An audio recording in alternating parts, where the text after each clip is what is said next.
Good morning and welcome to our conversation. I'm Maria Olmedo Malagon, Chief of the Census Bureau Office of Strategic Alliances. My favorite part of my job is any chance to talk to our amazing partners and stakeholders, so I'm thrilled to be with you today.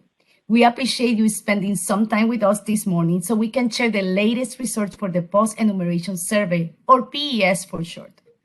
These results help us in our continued understanding of the 2020 census quality. We're excited to get to the result, but first, I have just a couple of important pieces of information to share about the next 45 minutes. First, we'll hear from the Census Bureau Director, Robert Santos, who is pleased to be able to say hello to you and share some thoughts. Then, we'll turn it over to a couple of key members of the team that produced the PES results, Tim Kennel and Deb Stempowski.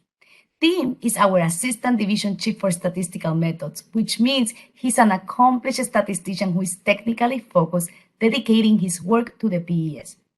Deb is our Assistant Director for Decennial Census Programs, and in that role, manage all decennial census-related operations and planning.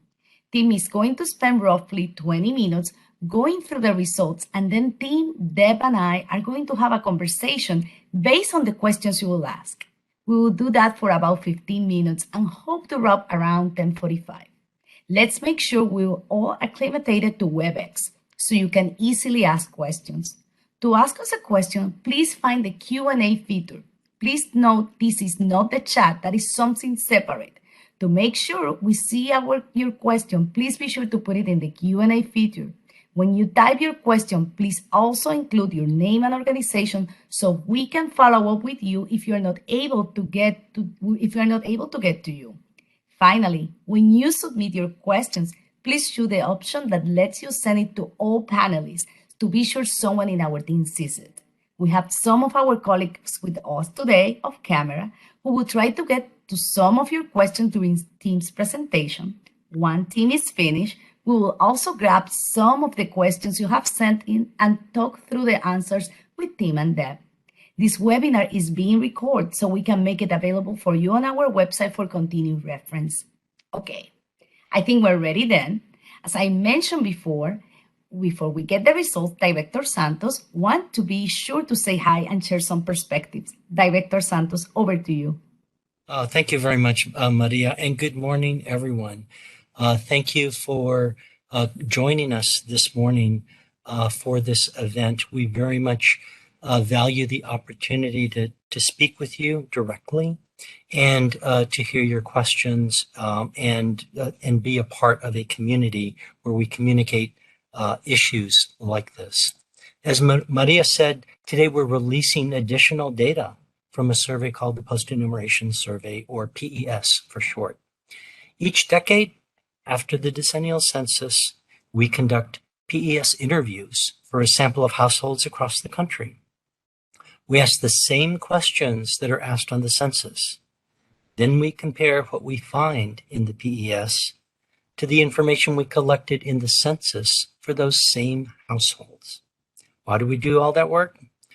Well, no census is perfect, and the PES allows us to become more informed about the 2020 census by estimating what portion of the population was correctly counted, where we missed people, and where some people were counted that shouldn't have been.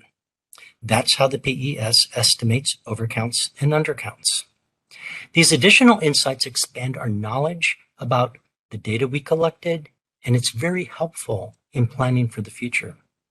It's also vital that we do our due diligence in assessing each decennial census, learning from it, and applying that knowledge to improve all of our statistical data.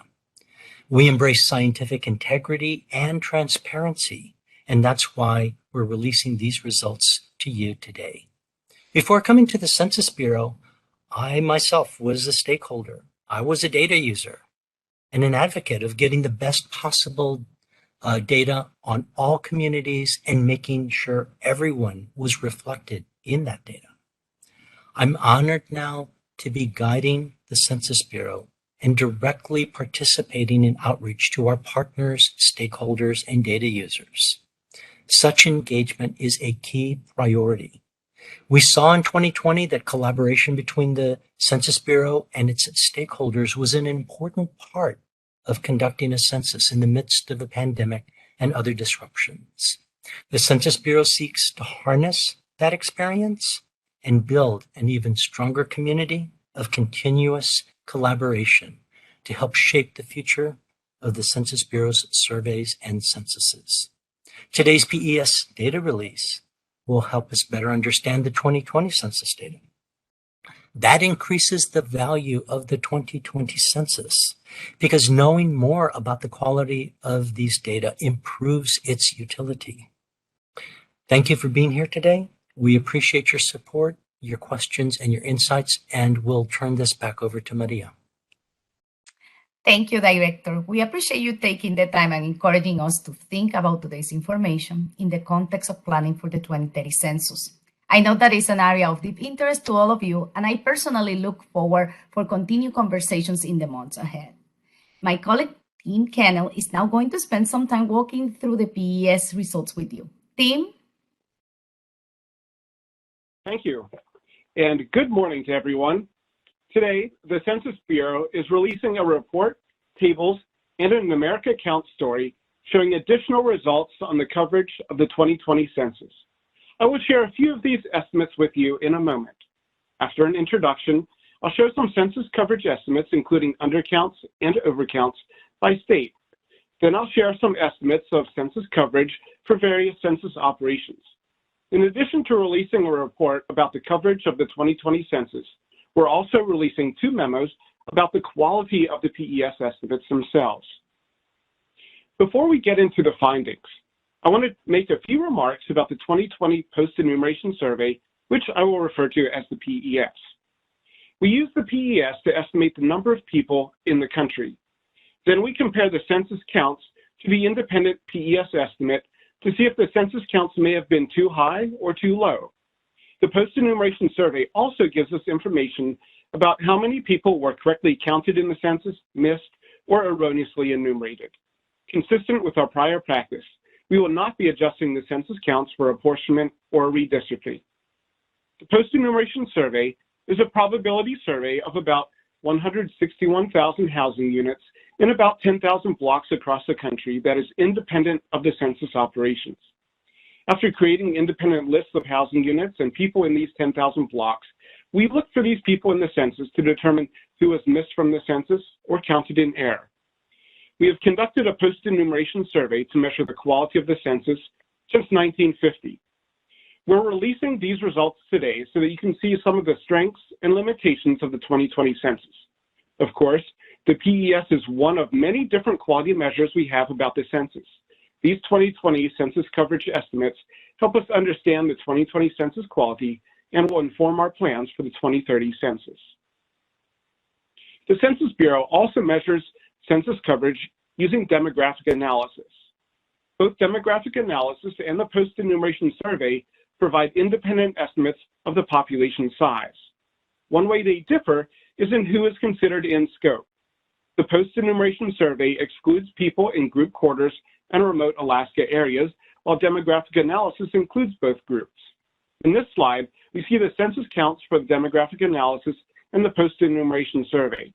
For the demographic analysis universe, which includes group quarters and remote Alaska, the census counted 331.4 million people, and the demographic analysis independently estimated 332.6 million people. For the PES universe, which excludes people in group quarters and people in remote Alaska areas, the census count was 323.2 million people, and the PES estimate was 323.9 million people. It's important to keep in mind that the PES estimate for each state applies only to the household population in each state. The PES does not estimate census coverage for people who are living in group quarters in each state. No survey is without challenges or errors. Most of the PES operations were conducted during the COVID-19 pandemic. Some modifications to the PES were made in response to this pandemic. Probably the most visible modification was delaying the fieldwork. Many surveys doing in-person interviewing in the summer and fall of 2020 suffered from large amounts of non-response. Delaying fieldwork and extending deadlines for the PES probably contributed to the PES having higher response rates than many other surveys. Nevertheless, these delays also increased the time between the census and the PES interviews. Many colleges and universities either closed or pivoted to virtual learning in 2020. This contributed to a major migration of young adults, often back home and into the household population. This migration made it challenging to determine who should be included in the PES and who was out of scope because they should have been counted in college dorms or other group quarters. Another challenge was related to increased levels of people not answering specific questions, called item non-response, in the census or the PES.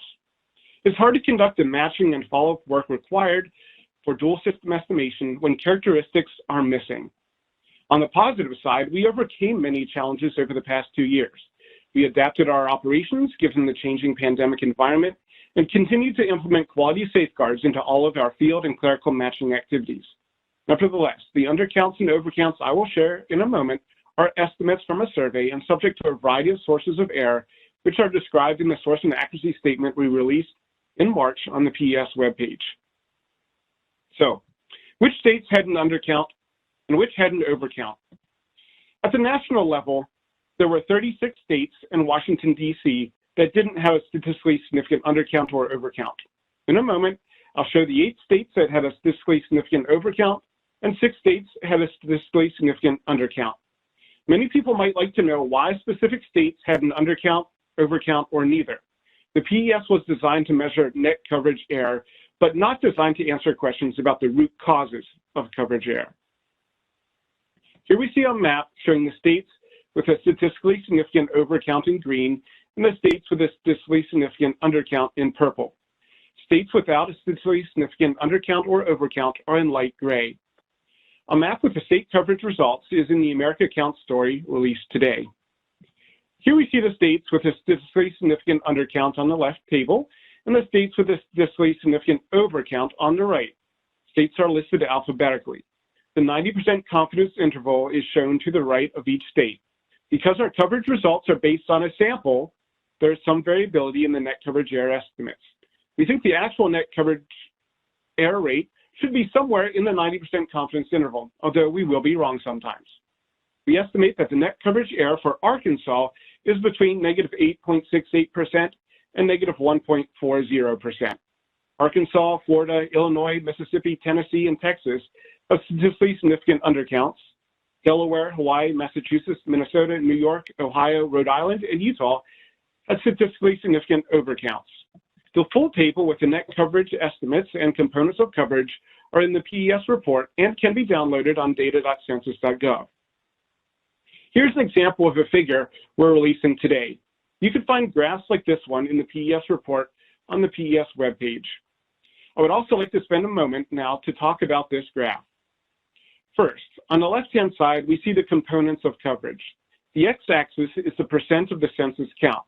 To show you the components of coverage better, this graph only shows the first 6%.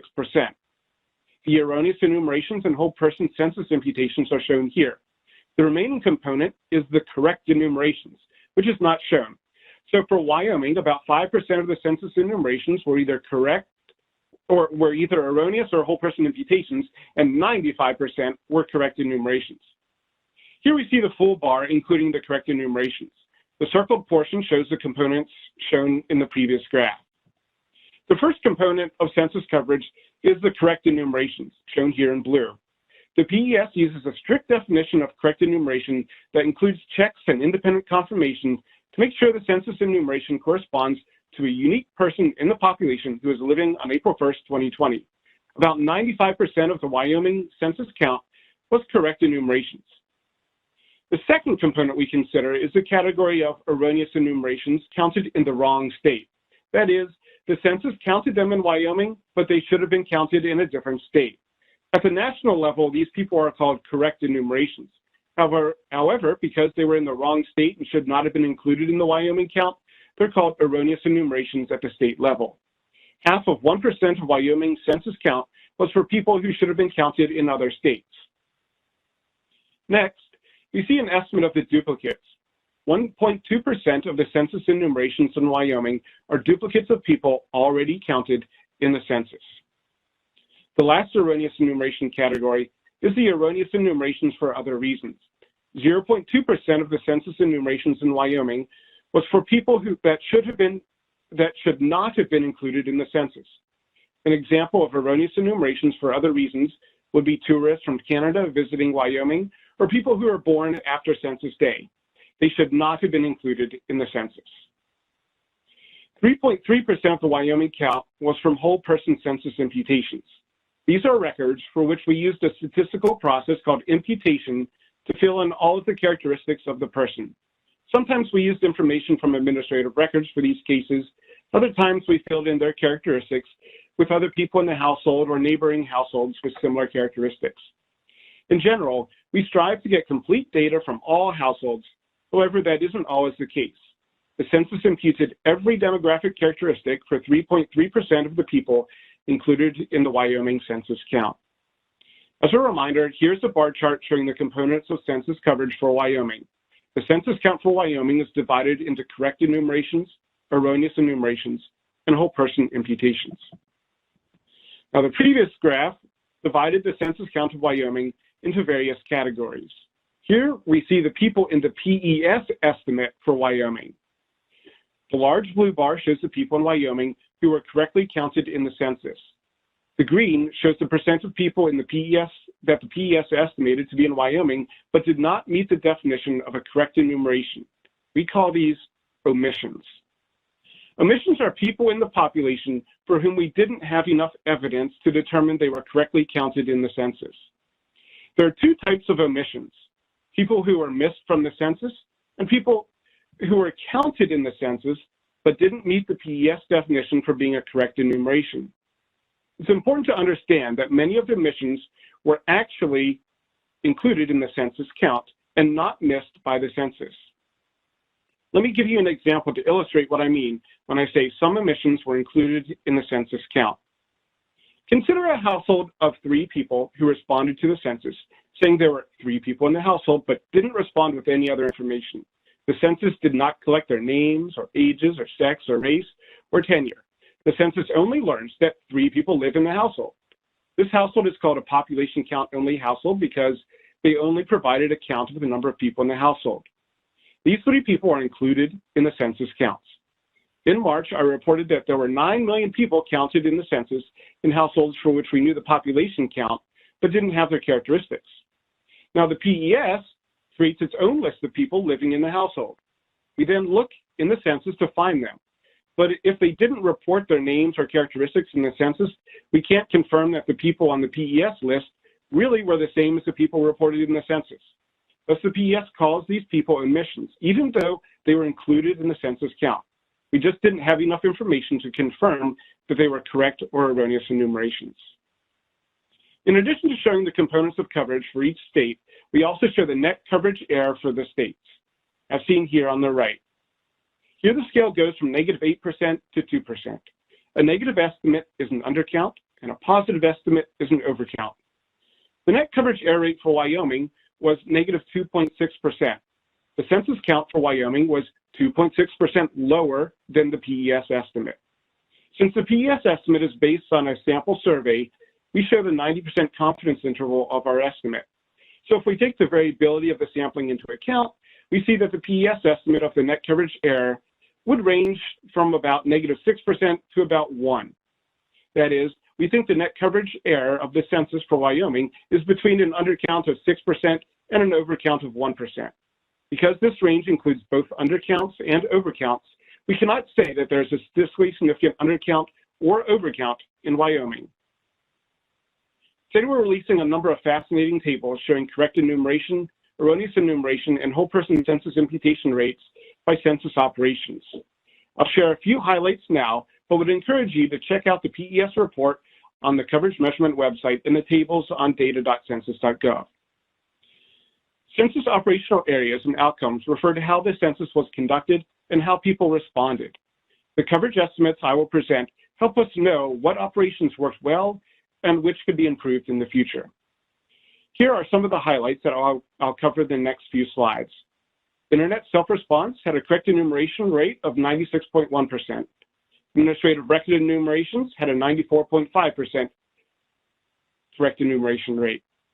3.2% of the non-response follow-up enumerations were duplicates, and 6.3% were whole person census imputations.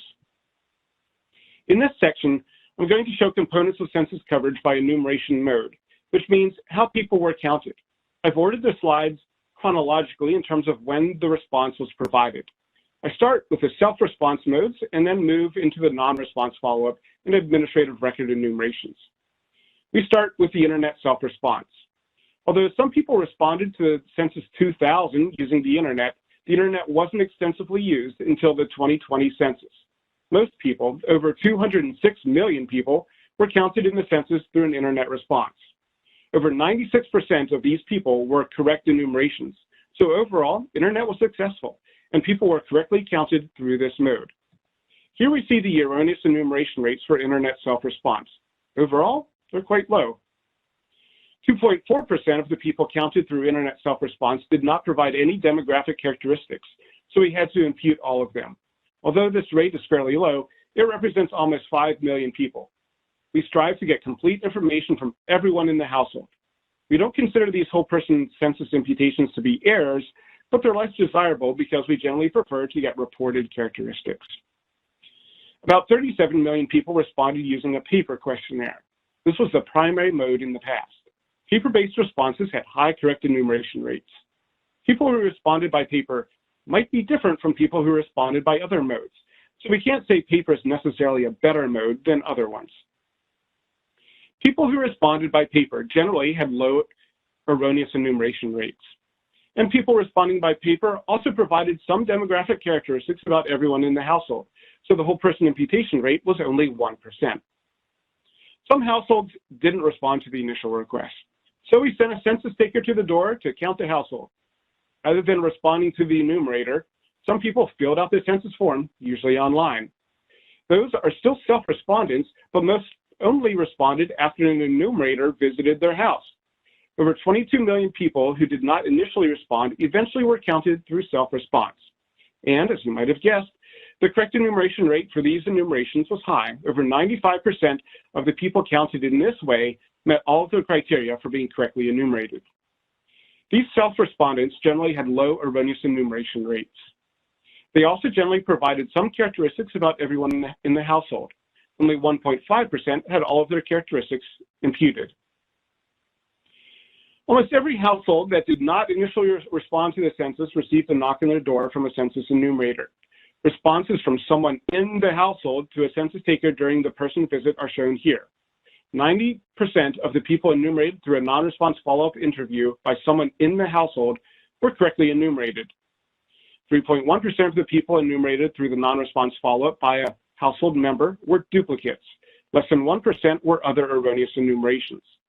There remains some work to be done with reducing the erroneous enumerations through in-person visit, especially with reducing duplication.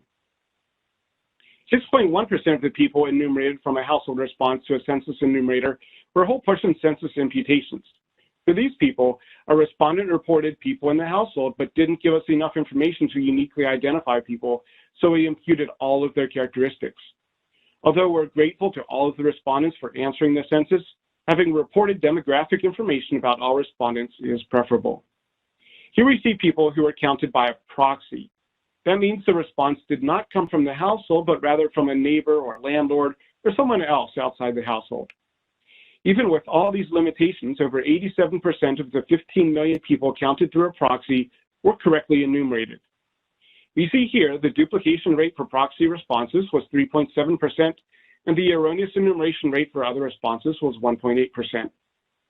Generally, the Census Bureau prefers a response from someone in the household over a proxy who might not know as much about the people in the household. The whole person census imputation rate for proxy respondents is 7%, which is fairly high. However, it's much lower than the corresponding rate in 2010, 23.1%. There could be a number of reasons for this, but it should be noted that the directions that census takers followed had them ask a household member that didn't want to speak with them to at least provide a household count.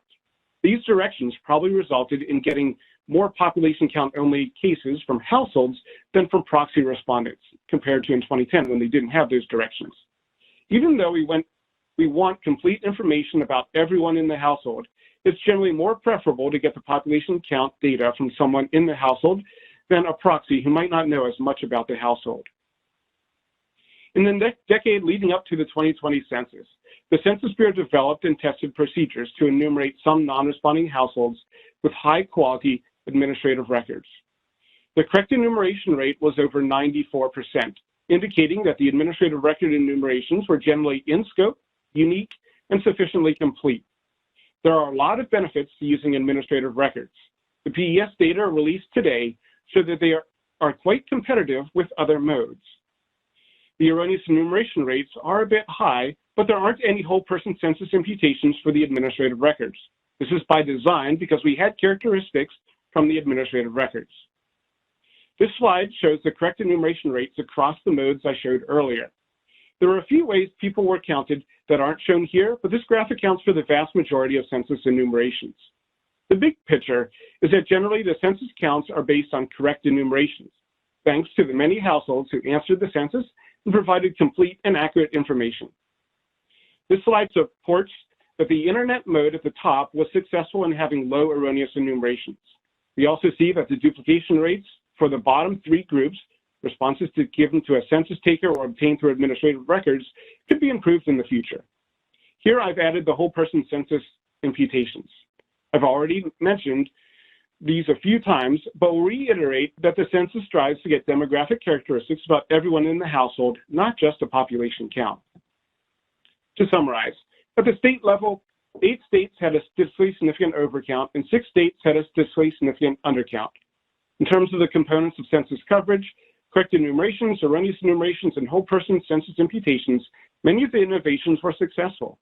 The internet self-response mode was widely used and was not available in 2010. Over 96% of the people counted through the internet self-response met the criteria of being correct enumerations. Another innovation of the 2020 census was the use of administrative records to enumerate some non-responding households. Over 94% of the people enumerated through administrative records also met the criteria of being correct enumerations. We also saw some duplication within non-responding households and reluctance to providing demographic characteristics. Additional work could be done to investigate how to better enumerate non-responding households. The post-enumeration survey is used to assess the coverage of the census. Like all surveys, the post-enumeration survey is not perfect, and we are committed to sharing results about the quality of the PES. In addition to the report detailing census coverage, we're releasing 2 technical reports describing the methods and quality of the 2020 post-enumeration survey. The first technical report on the PES quality provides information about missing demographic characteristics in the PES. Here we see how often we had missing demographic characteristics in 2010 and 2020. For every characteristic listed in this table, the 2020 PES had more missing information than 2010. For example, in 2010, 4.5% of the PES sample did not report an age, but in 2020, 11.4% of the people in the PES did not report an age. Nearly every household survey has some degree of item non-response. The rates shown here are not atypical of surveys. Nevertheless, they pose several challenges to coverage measurement because we rely on these characteristics, especially age and sex, for matching the PES to the census. We use statistical techniques to overcome many of these challenges. Here we see a table from the second methodological memo. The percent of census enumerations that we couldn't determine to be correct or erroneous increased from 4.8% in 2010 to 11.6% in 2020. When interpreting the PES results, it's important to consider the quality of the PES data. Ultimately, I think the PES estimates do a very good job at measuring census coverage and provide many insights into the quality of the 2020 census. Because of the careful work we took to conduct the PES and to correct errors when they occurred, I believe that the coverage estimates we released today effectively highlight the strengths and weaknesses of the 2020 census. In the summer, we will release even more information about the quality of the PES, as well as census coverage results for housing units and Puerto Rico. Thank you all, and I look forward to answering your questions. Thank you, Tim, for that great presentation. I think I'm seeing a lot of questions. We're also welcoming Deb Stempowski, our Assistant Director for Decennial Programs. I'm seeing a lot of questions on the chat, on the Q&A, and a lot of them are related to that, generally get to the geography of the information we provide. Can you explain why we provide some data on coverage at the national level and some of the state level, but not at the lower levels of geography like city, tract, or block? Gladly, that's a great question. So the PES is a sample survey, and our sample can support national estimates and estimates for the states, but not sub-state estimates. And when we say sub-state, that means any breakdown within a state. So it's either geographic breakdowns of counties or places, or for demographic characteristics within states. Our sample is just too small to support that kind of analysis in a very high quality and credible way, so that meets our quality standards at the Census Bureau. I'm also seeing some questions that address comparisons to past results from PES. Tim, can you say a few words about undercounts and overcounts in states in past decades, and what a listener should consider in comparing results from decade to decade? Right. Over the decades, the post-enumeration survey methods have developed and improved along the way, and our sample sizes have changed. There have been a number of changes, so I would just encourage people making those comparisons to take into account the variability and any biases or methodological changes that have happened over time. So be aware of those. In 2010, no states had a statistically significant overcount or undercount, so that's different than the 2020 PES. In 2000, we had, I believe, 22 states had a statistically significant overcount, and one, the state equivalent of Washington, D.C., where I live, we had an undercount in 2000. And if you look back beyond that, we've had quite a bit of variability in terms of the overcounts and undercounts at the state level and also at the national level. Okay. Will more PES results be published in the future, like on housing units or other topics? Well, I'm very excited for this summer when we will be releasing housing unit coverage of the census, and then also for Puerto Rico, for people and housing units in Puerto Rico. So those are two more reports, probably one release that combines both of those that we're looking forward to releasing in the summer. We're still working on the housing unit estimates, so we have a bit more processing to do yet for them, but we're working on those reports, and I'll be very happy to release those. Good. That's interesting. I'm looking forward for those too. So I have another question coming from the Q&A. What is the actual sample size of the PES, and how did we determine that size of the sample? So we used the target sample size from 2010 to have a similar sample size for 2020. The sample started off with about 10,000 blocks across the country, and then we did listing and collected housing units independent of the census in those, and we did some subsampling, and we ended up with a sample of about 161,000 housing units. Then some of those housing units were vacant or delete or did not respond. And so our actual respondents was about, I think, 114,000 people in those housing units. And we had more non-response for the 2020 PES than in 2010, so our actual number of respondents is less. And this information is in the source and accuracy statement posted on the web, so you can see our exact sample sizes for people. And we released that information in March. Okay. I'm seeing a lot of questions on how this information may impact our other programs like population estimates. Even that, I know that's not your area of expertise, and of course, we're happy to follow up with more detailed information on that topic in a separate event. But if there's anything very high level you want to address on that topic here. Sure, Maria, I'd be happy to take that. I think anytime we get information in the Census Bureau that gives us a quality measure, we always take that information and try to improve our programs across the board. And you specifically mentioned population estimates, where recently our population division has taken on some research to put together a plan on how we can very specifically use the information from the PES and the demographic analysis program to improve that program. So I think that's one example. And like you said, we can always provide more information as we have that available at Census. Okay, thank you, Deb. Can you break down for me how there could be an overcount, how made a person or household be counted twice in the census?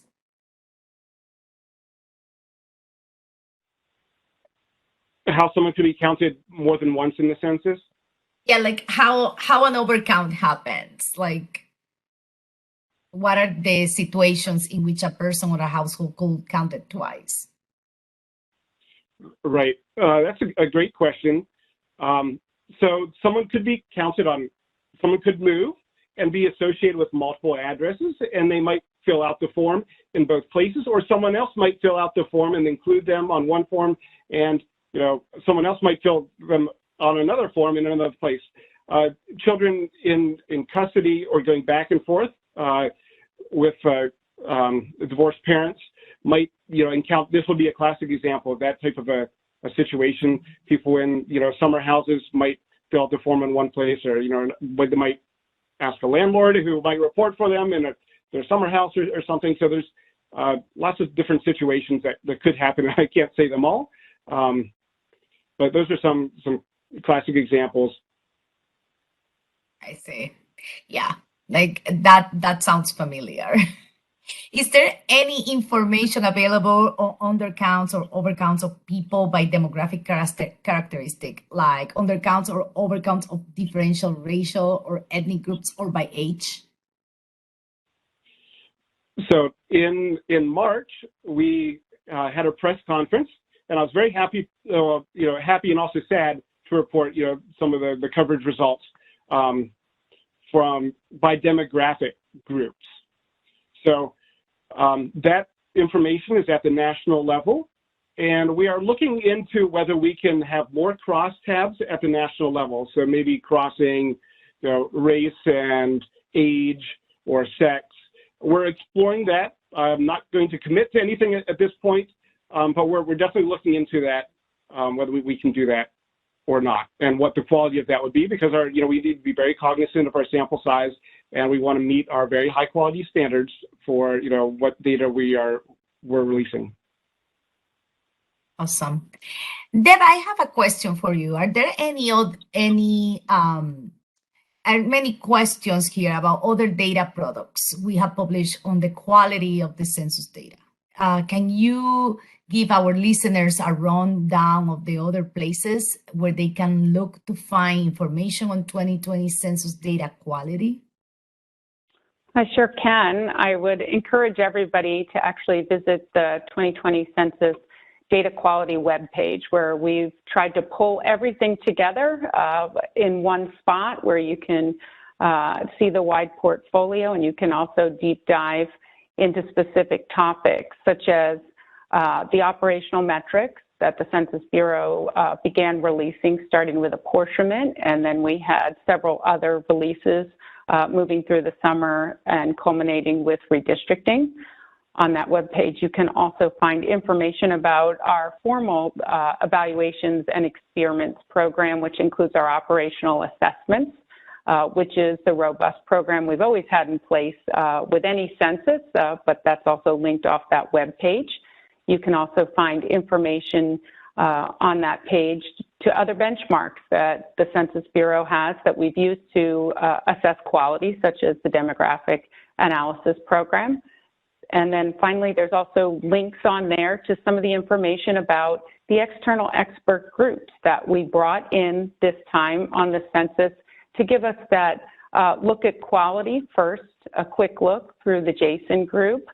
Our second phase there was done by the American Statistical Association Task Force, and they issued a report in the fall. And then we have our ongoing work with the National Academy of Sciences, which is also linked there. So if you stop over at that data quality webpage, you'll find certainly all of those tools, but then you'll also find the suite of information that Tim has been talking about that includes technical reports as well as shorter snapshots from the PES. So I'd encourage folks to go visit that site.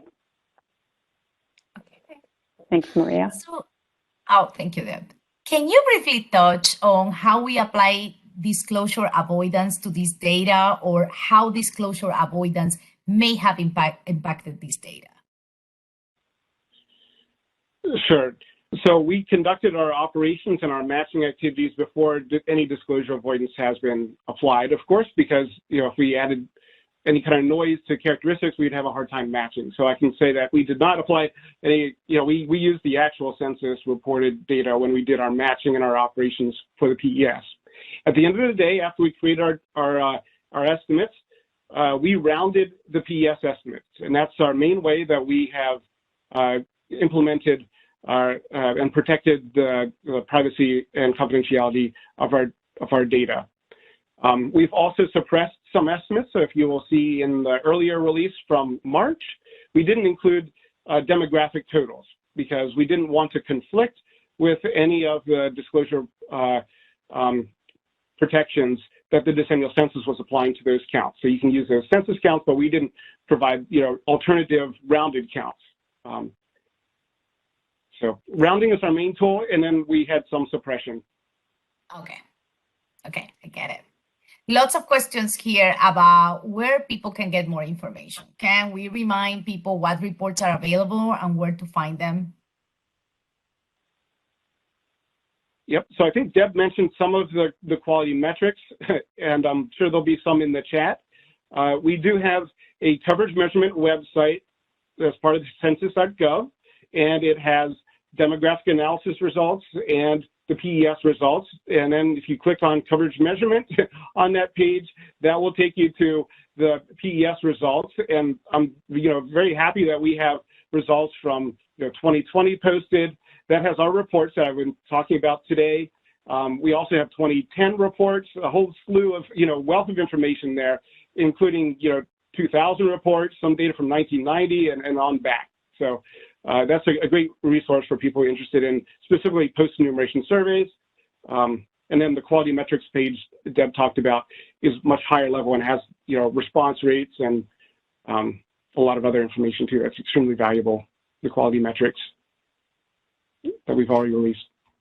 How can our listeners think about combining the national data we released before and the state data we released today? For example, can they assume that the under and over counts by race and ethnicity released before are similar in every state? I would use some discretion and would not encourage such assumptions. To say that a national coverage rate applies to every state the same way is probably not quite right. Every state has their own unique population. Everyone is a little bit different, and they probably have their own state characteristics. And just saying that every one of a certain age group or race group or tenure status has the same coverage rate equally across all the states is a pretty strong assumption. Okay. Well, this has been such a great discussion. Thank you, Tim and Deb, and many thanks to my teammates working off camera to answer as many questions as they could fit in the Q&A feature. We'll take a look at the ones we didn't get a chance to answer, if there were any, and we'll follow up. A recording on this webinar will be posted on our website on the Census Academy page, which has archives of numerous webinars. We're also releasing some supporting information about the PES results released today, including an American Count story. For media, there is a PES press kit available in the newsroom section of our website. We very much appreciate your continued interest in the 2020 census and look forward to talking to you soon. Thank you, everyone, and have a great day.